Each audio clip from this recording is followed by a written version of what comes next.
ಆಕ್ರಮಿತ ಕಾಶ್ಮೀರದಲ್ಲಿ ಪಾಕ್ ಸೇನಾ ನೆಲೆಯನ್ನ ನಾಶ ಮಾಡಲಾಗಿದೆ. ಕ್ಷಿಪಣಿ ಇಟ್ಟು ಉಡಾಯಿಸಲಾಗಿದೆ. ಪಿಒಕೆಯಲ್ಲಿ ಪಾಕ್ ಸೇನೆಯ ಪೋಸ್ಟ್ ಇತ್ತು, ಅದನ್ನ ಕಂಪ್ಲೀಟ್ ಆಗಿ ನಾಶ ಮಾಡಲಾಗಿದೆ. ಇದೇನಕ್ಕೆ ಅಂತ ಕೂಡ ಹೇಳ್ತೀನಿ ನಾನು. ಆ ಭಾಗದಲ್ಲಿ ಪಿಒಕೆ ಮೂಲಕ ಕಾಶ್ಮೀರಕ್ಕೆ ಬರೋದಕ್ಕೆ ಈ ಸೇನಾ ನೆಲೆಯನ್ನ ಉಗ್ರರು ಬಳಸ್ಕೊಳ್ತಾ ಇದ್ರು, ಸೇಫ್ ಶೆಲ್ಟರ್ ಆಗಿ ಬಳಸ್ಕೊಳ್ತಾ ಇದ್ರು. ಇಲ್ಲಿ ಅಪಾರ ಪ್ರಮಾಣದ ಉಗ್ರರಿಗೆ ಸೇರಿದ ಶಸ್ತ್ರಾಸ್ತ್ರಗಳನ್ನ ಸಂಗ್ರಹ ಕೂಡ ಮಾಡಲಾಗಿತ್ತು. ಸೊ ಒಂದು ಸೇನೆ ಉಗ್ರರಿಗೆ ಇಷ್ಟೊಂದು ಕೈಗೆ ಕೈ ಹೆಗಲಿಗೆ ಹೆಗಲು ಕೊಟ್ಟು ಕೆಲಸ ಮಾಡುತ್ತೆ ಅಂದಾಗ ಪೋಸ್ಟ್ಗಳು ಇರಬೇಕಾ ಬೇಡವಾ? ಬೇಡ ಅನ್ನೋ ತೀರ್ಮಾನಕ್ಕೆ ಬಂದಂತಹ ಭಾರತೀಯ ಸೇನೆ ಅದಕ್ಕೆ ಯಾವ ದಾರಿಯನ್ನು ತೋರಿಸ್ಬೇಕು, ಅದರ ಸ್ಥಿತಿ ಹೆಂಗೆ ಮಾಡಬೇಕು ಹಂಗೆ ಮಾಡಿ ಮುಗಿಸಿದೆ. ಇದೇ ಸೇನಾ ಪೋಸ್ಟು. ನಮ್ಮ ಥರ ಸುಸಜ್ಜಿತವಾಗೆಲ್ಲ ಸೇನಾ ಪೋಸ್ಟ್ ಇರಲ್ಲ, ಅಲ್ಲಿ ದನದ ಕೊಟ್ಟಿಗೆ ಥರ ಇರುತ್ತೆ. ಅದೇ ಅವ್ರದ್ದು ಸೇನಾ ಪೋಸ್ಟು, ಅಷ್ಟೇ ಅವ್ರ ಯೋಗ್ಯತೆ. ಡೀಟೇಲ್ಸ್ ಕೊಡ್ತಾರೆ, ನೇರ ಸಂಪರ್ಕದಲ್ಲಿ ಜಾಯ್ನ್ ಆಗ್ತಾರೆ ಲೋಕೇಶ್. ಈಗ ನಾವು ವಿಜುವಲ್ಸ್ ಅನ್ನು ಗಮನಿಸ್ತಾ ಇದ್ವಿ. ಸೊ ಈ ಸೇನಾ ನೆಲೆ ಮೂಲಕ ಭಾರತಕ್ಕೆ ಉಗ್ರರನ್ನ ನುಸುಳಿಸೋದಕ್ಕೆ ಪಾಕಿಸ್ತಾನ್ ಆರ್ಮಿ ಕೂಡ ಪ್ರಯತ್ನ ಪಡ್ತಾ ಇತ್ತು ಅನ್ನೋದು ಮಾಹಿತಿ. ಉಳಿದಂತೆ ಏನೇನು ಈ ದಾಳಿಗೆ ಸಂಬಂಧಪಟ್ಟಂತೆ ಭಾರತೀಯ ಸೈನಿಕರು ಹೇಳ್ತಾ ಇದ್ದಾರೆ, ಏನ್ ಇನ್ಫಾರ್ಮೇಶನ್ ಸಿಗ್ತಾ ಇದೆ, ಇಲ್ಲಿ ಈ ದಾಳಿಯಾದಾಗ ಯಾರಾದ್ರೂ ಇದ್ರಂತ, ಏನಾದ್ರೂ ಶಸ್ತ್ರಾಸ್ತ್ರಗಳು ಅಲ್ಲಿ ವಿಧ್ವಂಸಕ ಕೃತ್ಯಕ್ಕೆ ಬಳಸೋದಕ್ಕೆ ಅಂತ ಸ್ಫೋಟಕಗಳು ಇದ್ದಿದ್ರ ಬಗ್ಗೆ ಏನಾದ್ರೂ ಮಾಹಿತಿ ಇದೆಯಾ?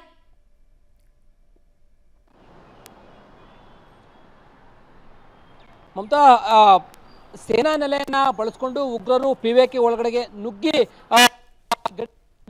ಹಳ್ಳಿಗಳನ್ನ ದಾಳಿ ಮಾಡ್ಲಿಕ್ಕೆ ಪ್ರಯತ್ನ ಮಾಡ್ತಾ ಇದ್ರು.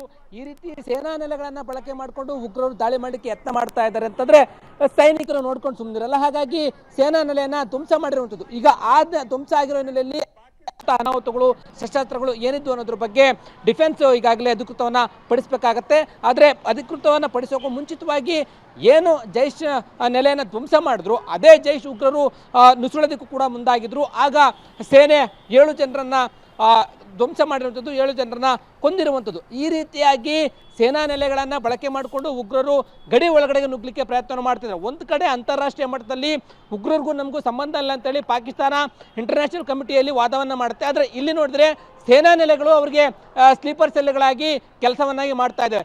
ಈ ರೀತಿ ಸೇನಾ ನೆಲೆಗಳನ್ನ ಬಳಕೆ ಮಾಡಿಕೊಂಡು ಉಗ್ರರು ಒಳಗೆ ನುಗ್ಲಿಕ್ಕೆ ಪ್ರಯತ್ನ ಮಾಡ್ತಾ ಇದ್ರು. ಹಾಗಾಗಿ ಒಂದೇ ಬಾರಿ ಪಿಒಕೆಯಲ್ಲಿ ಇರ್ತಕ್ಕಂಥ ಸೇನಾ ನೆಲೆಯನ್ನ ಭಾರತೀಯ ಯೋಧರು ಧ್ವಂಸ ಮಾಡಿರುವಂಥದ್ದು. ಈ ರೀತಿಯಾಗಿ ಇರ್ತಕ್ಕಂಥ ನೆಲೆಗಳನ್ನ ಗುರುತು ಮಾಡಿಕೊಂಡು ಎಲ್ಲೆಲ್ಲಿ ನುಗ್ಲಿಕ್ಕೆ ಬರ್ತಾರೋ ಅಂತಹ ನುಗ್ಲಿಕ್ಕೆ ಬರ್ತಕ್ಕಂಥ ಭಾಗಗಳನ್ನ ಈಗಾಗಲೇ ಉಡಿಸ್ ಮಾಡುವಂಥ ಕೆಲಸಕ್ಕೆ ಮುಂದಾಗಿದೆ. ಪ್ರತಿ ದಾಳಿ, ಯಾವ ದಾಳಿ ಕೂಡ ಪಾಕಿಸ್ತಾನದ್ದು ಸಕ್ಸಸ್ ಆಗಿಲ್ಲ, ಎಲ್ಲವೂ ಕೂಡ ವಿಫಲ ಆಗಿದೆ. ಅಷ್ಟು ಬಲಿಷ್ಠವಾಗಿದೆ ಭಾರತೀಯ ಸೇನೆ, ಅತ್ಯಾಧುನಿಕ ಶಸ್ತ್ರಾಸ್ತ್ರಗಳನ್ನು ಹೊಂದಿರುವಂಥ ಸೇನೆ. ಈ ರೀತಿಯಾಗಿ ಎಲ್ಲವನ್ನು ಕೂಡ ಉಡಿಸ್ ಮಾಡುವಂಥ ಕೆಲಸಕ್ಕೆ ಮುಂದಾಗ್ತಾ ಇದೆ. ಪಾಕಿಸ್ತಾನ ಪಾಪಾದಾಗ್ತಾ ಇದೆ. ಅಂತಾರಾಷ್ಟ್ರೀಯ ಮಟ್ಟದಲ್ಲೂ ಕೂಡ ಯಾವ ದೇಶನೂ ಕೂಡ ಬೆಂಬಲಕ್ಕೆ ಬರ್ತಾ ಇಲ್ಲ. ಯಾಕಂದರೆ ಎಲ್ಲ ದೇಶನೂ ಕೂಡ ಉಗ್ರ ಚಟುವಟಿಕೆಗಳಿಗೆ ವಿರುದ್ಧವಾಗಿರ್ತಕ್ಕಂಥದ್ದು. ಯಾವ ಟರ್ಕಿ ಮತ್ತೆ ಒಂದೆರಡು ಚೀನಾ ಬೆಂಬಲವನ್ನು ಕೊಟ್ಬಿಟ್ರೆ ಆಗೋದಿಲ್ಲ. ಹಾಗಾಗಿ ಅಂತಹ ಉಗ್ರ ನೆಲೆಗಳನ್ನ ಧ್ವಂಸ ಮಾಡುವಂತ ಕೆಲಸಕ್ಕೆ ಈಗ ಮುಂದಾಗಿದ್ರೆ ಪಿಒಕೆಯಲ್ಲಿ ಉಗ್ರ ನೆಲೆಯನ್ನ ಧ್ವಂಸ ಮಾಡಿರುವಂತದ್ದು. ಮಮತಾ, ಆಲ್ ರೈಟ್, ಧನ್ಯವಾದ ಲೋಕೇಶ್ ತಮ್ಮ ಮಾಹಿತಿಗಾಗಿ. ಸೊ ನೋಡಿ, ಅಲ್ಲಿ ನಾವು ವಿಜುವಲ್ಸ್ ತೋರಿಸ್ತಾ ಇದ್ವಿ. ಓಕೆ.